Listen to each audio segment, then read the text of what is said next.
ఇప్పుడు మన లాంటి వాళ్ళు డైరీ ఫామ్ పెట్టి గింతగానం కష్టపడతా అంటే బయట పాల కల్తీలు అవుతాయి కదా అన్న, ఏం చెప్తారన్న మరి మీరు? బయట కల్తీ అవుతానంటే మనం కొంచెం మెచ్చుకుంటూ పోతే బయట కల్తీ తగ్గుతుంది. కొత్తగా డైరీ ఫామ్ పెడదాం అనుకున్న మీరు ఏం చెప్తారన్న? కష్టపడాలి, కష్టపడితేనే.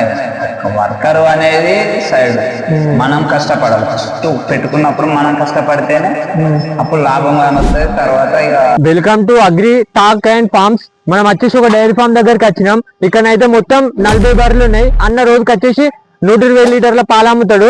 నెలకు వచ్చే వరకు మనకి ఎంత వస్తాయి, డైరీ ఫామ్ లోకి రావాలనుకున్న వాళ్ళకి ఏం చెప్తారు అని అయితే మనం అన్నని అడిగి తెలుసుకునే ప్రయత్నం అయితే చేద్దాం. మీరు చివరి దాకా చూడండి వీడియోని. హాయ్ అన్న, మీ పేరన్నా? శ్రీను. ఈ డైరీ ఫామ్ ఎక్కడ ఉన్నదన్న? రెడ్డిపురం, సంపర్తి మండలం, హన్మకొండ డిస్టిక్. మీరు డైరీ ఫామ్ స్టార్ట్ చేసి ఎన్ని సంవత్సరాలు అవుతానన్న? ఒక 6 సంవత్సరాల నుంచి వెళ్ళి 7 సంవత్సరాలు అవుతాను. మీరు బర్రెలు తెచ్చుకున్నప్పుడల్లా ఎక్కడి నుంచి తీసుకొస్తారన్న? ఈ ఆంధ్ర, హైదరాబాద్, హర్యానా. ఇప్పుడు మన దగ్గర మొత్తం ఎన్ని బర్రెలు ఉన్నాయి అన్న? 45 దాకా ఉన్నాయి. రోజు ఎన్ని లీటర్ల పాలు వస్తాయి అన్న మనకు? మనకి 160 నుంచి 180 మధ్యలో. మీరే చేసుకుంటారా లేకపోతే వర్కర్ ని పెట్టిలా అన్న? ఒక వర్కర్ ఉంటాడు, ఒక వర్కర్ తోనే మేము చేస్తాం. మీరు స్టార్టింగ్ పెట్టినప్పుడు మీరే చేసుకున్నారా లేకపోతే స్టార్టింగ్ నుంచి వర్కర్ అయినా ఉన్నారా? స్టార్టింగ్ ఒకటే బయట నుంచి వెళ్ళి.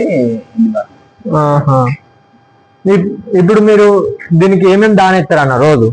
బొబ్బరి పొట్టు, శనగ పొట్టు, కంది, పెసర, పత్తి చెక్క, కొబ్బరి పిండి. దీనికి సూపర్ నేపియర్ వాడతారా, ఏం వాడతారా అన్న? పచ్చిగడ్డి, సూపర్ నేపియర్. ఎన్ని టైమ్స్ వేస్తారన్న? 2 times. దీనికి ఎండుగడ్డి ఇట్లా ఏం వాడరా? ఎండుగడ్డి కూడా దాంట్లో కలిపి మిక్స్డ్ చేసి కొడతాం. చాప్ చేసేసి. మీరు ఈ డైరీ ఫామ్ ఎందుకు స్టార్ట్ చేయబుద్ది అయినా మీకు? మనకు ఉన్నది పని అని. అప్పుడు మా అమ్మ నాన్న వాళ్ళ కాంచెలు, తాత వాళ్ళ కాంచెలు ఒక్కొక్క బర్రె ఉండే, దాన్ని చూసి మనం ఇప్పుడు మన లాంటి వాళ్ళు డైరీ ఫామ్ పెట్టి గింతగానం కష్టపడతా అంటే బయట పాల కల్తీలు అవుతాయి కదా అన్న, ఏం చెప్తారన్న మరి మీరు?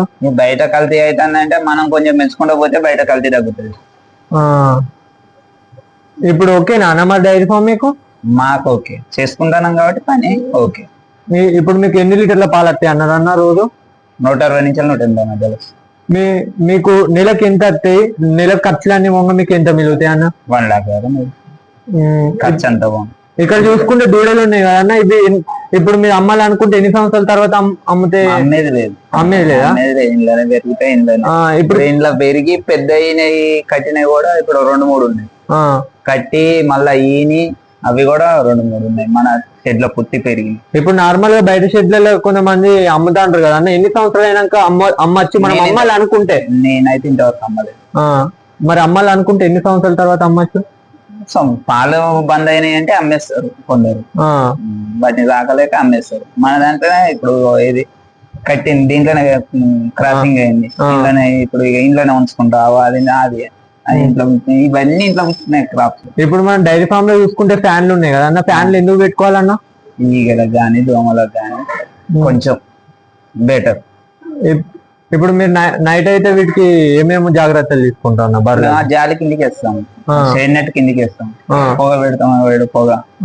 ఇప్పుడు కొత్తగా డైరీ ఫామ్ పెడదాం అనుకున్న వాళ్ళకి మీరు ఏం చెప్తారా అన్న? కష్టపడాలని. కష్టపడితేనే పిల్లకు, కష్టపడితేనే.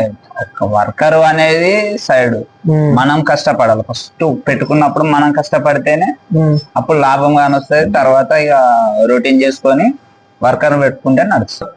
చూసి చేసుకుంటే డైరీ ఫామ్ లకు రావచ్చు అని చెప్తాను అన్న. మీరు వర్కర్ మీదనే డిపెండ్ అయితే ఈ డైరీ ఫామ్ అనేది మీకైతే వేస్ట్ అని చెప్పడం జరిగింది మనకు అన్ననైతే. మీరు కొత్త డైరీ ఫామ్ పెడదాం అనుకుంటే మీరు సొంతంగా చేసుకునే దమ్ము ఉంటేనే డైరీ ఫామ్ లకు రాలి. ఇట్లాంటి వీడియోల కోసం సబ్స్క్రైబ్ చేసుకోండి, బెల్ నోటిఫికేషన్ ఆన్ చేసుకోండి.